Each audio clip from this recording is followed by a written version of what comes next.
Last Thursday, the Texas Supreme Court justices visited the UTRGV Performing Arts Complex to hold oral arguments. Multimedia journalist Ian Juarez with the story.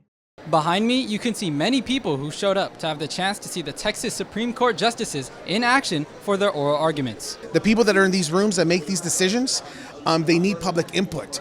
And that's what engagement does. So I'm all in favor of this, and I think we need more of it. The Texas Supreme Court justices consolidated Texas General Land Office versus Save RGV and Cameron County versus Save RGV for oral arguments open to the public. Both cases in the oral argument were related to SpaceX and its use of Boca Chica Beach. When the oral argument began, the court justices listened to the arguments of the lawyers and questioned them on things such as the validity of the case. Schools such as Harlingen High School South, Idea Elsa Prep, and Jimmy Carter Early High School in La Jolla also showed up to the event. Harlingen City Commissioner District 5 and teacher at Harlingen High School South, Rene Perez, brought his class to expose the students to community engagement.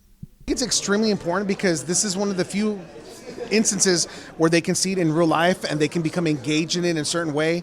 And you never know, it might inspire some of these kids and some of our students to become justices of the Supreme Court one day. I think it's extremely important that the public stays informed. A lot of times what happens is we don't have engagement in our community, and because of that, laws are passed or things happen that people don't like.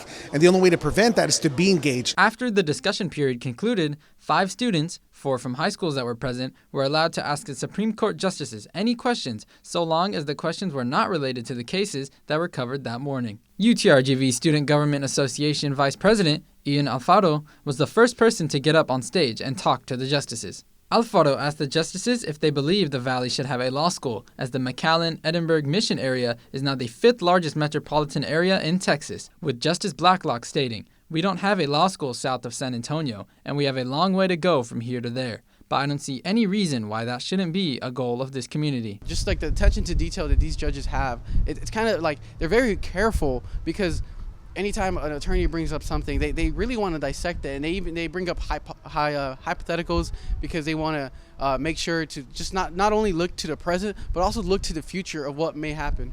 For those interested in watching the full hearings as well as the student Q&A, the completed recordings can be found on the Texas Supreme Court YouTube channel.